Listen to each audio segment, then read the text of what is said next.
The Cleveland Browns didn't just lose to the Detroit Lions on Sunday night. They set off one of the most dramatic ratings collapses in recent NFL history. Imagine this, one of the league's most hyped primetime matchups, and instead of drawing fans in, it sent them fleeing in record numbers. Nielsen data shows that viewership didn't just dip slightly. It plummeted nearly 40% the moment fans realized Shedeur Sanders wasn't taking the field. That wasn't just a bad sign. It was a complete breakdown of trust between the team and its audience. People tuned in expecting something special. After weeks of waiting, they believed Sanders would finally step back in, bringing his dynamic style and game-changing energy. That anticipation created a wave of excitement leading into kickoff. But then, the cameras cut to the Browns' sideline, and there was Joe Flacco jogging out to start. Within minutes, the air went out of living rooms across the country. Entire watch parties ended abruptly, streaming apps were shut down mid-broadcast, and fans began abandoning the game like never before. And this wasn't just casual viewers walking away. These were die-hard Browns supporters, fans who have stuck with the franchise through decades of heartbreak, choosing to shut it down. For many, this wasn't about a loss on the scoreboard.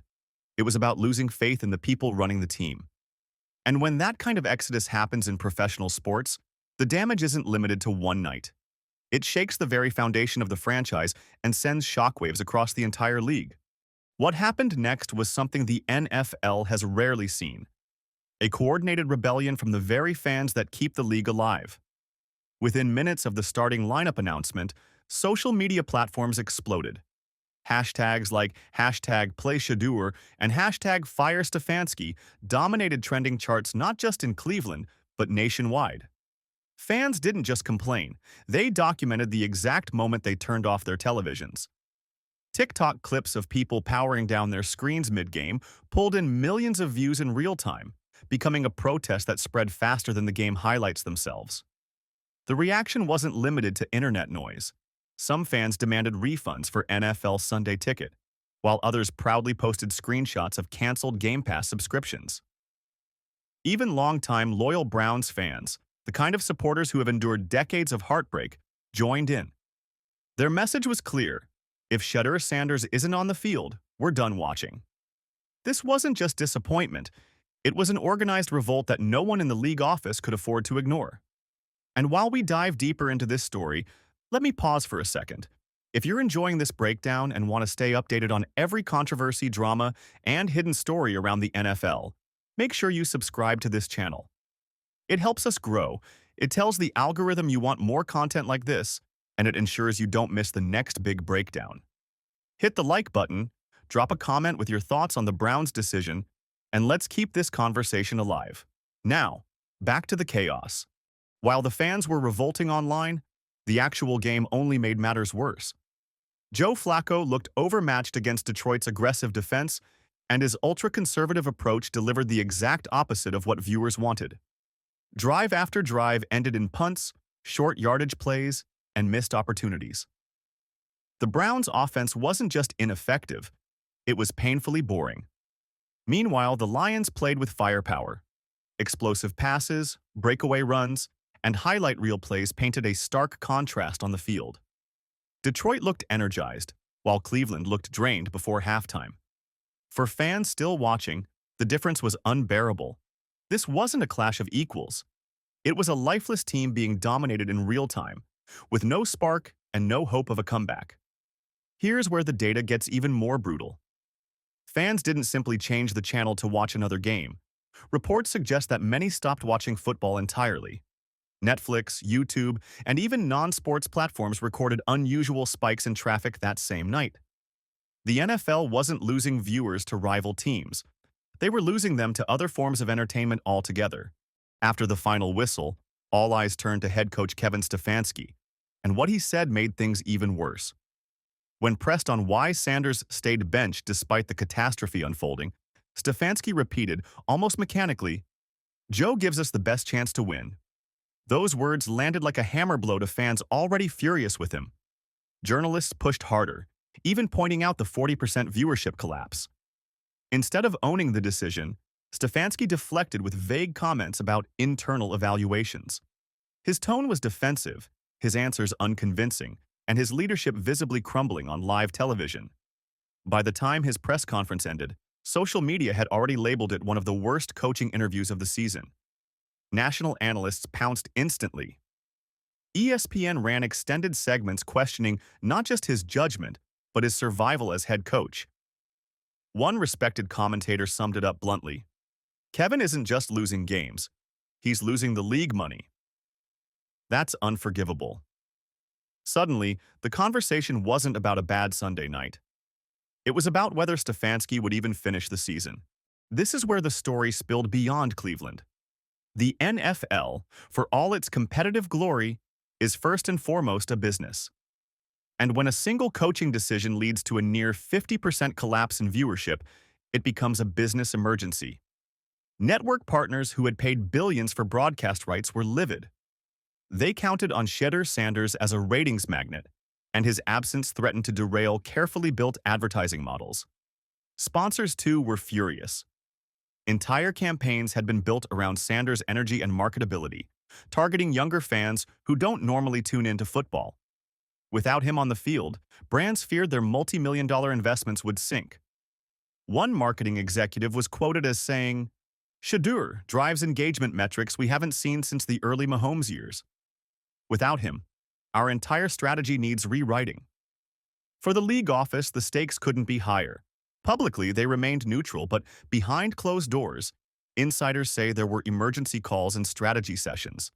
When one team's decisions start to ripple across national revenue streams, the NFL can't just shrug it off. Intervention was suddenly on the table. As the media storm raged outside, the cracks inside the Browns' locker room widened. Veterans understood the bigger picture. Television ratings drive revenue, and revenue drives salaries. Watching fan engagement collapse wasn't just bad for morale. It was bad for their financial futures, too.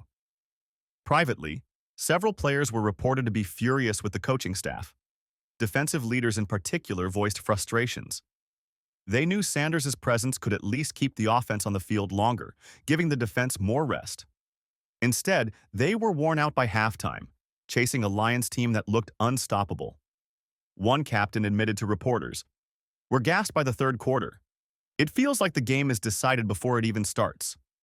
Even Sanders, usually professional and composed, showed visible frustration. Cameras caught him shaking his head, gesturing in animated conversations with coordinators, and looking every bit like a star being held back by forces beyond his control. Behind the scenes, whispers suggested his camp was beginning to question whether Cleveland was the right place for his long-term future. The damage here isn't limited to this season.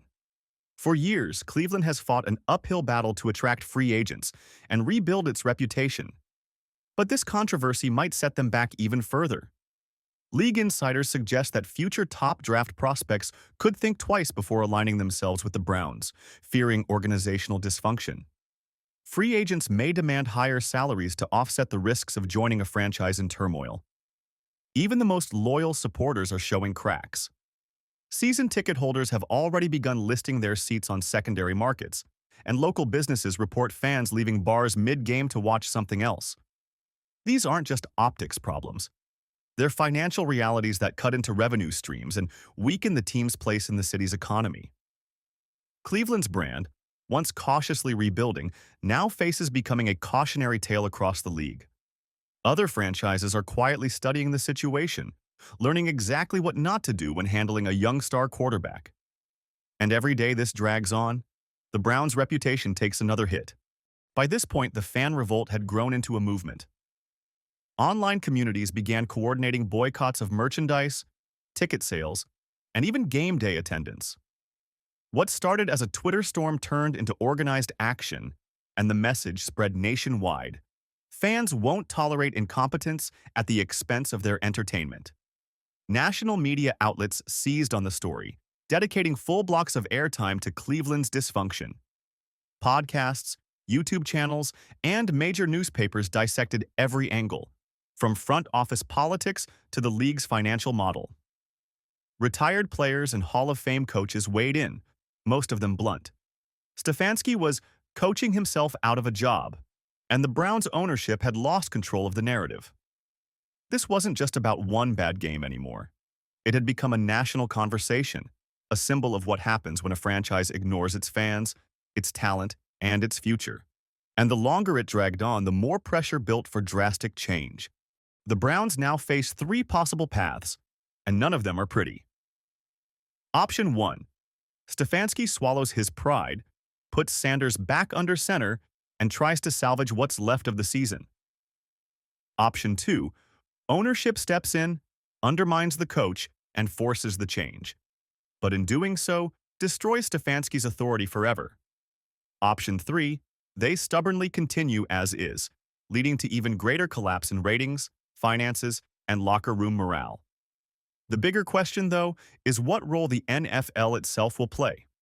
When one team's decisions threaten the business model of the entire league, pressure from the top is inevitable. This is no longer just a Browns problem. It's a test of how much the NFL values its audience compared to its franchise's autonomy. And if you've stuck with this video until the end, I've got one last request. Subscribe to the channel, like this video, and leave a comment below with your take on the Browns crisis. Your support helps us dig deeper into these stories, uncover the angles others won't talk about, and keep you at the forefront of the NFL's biggest controversies.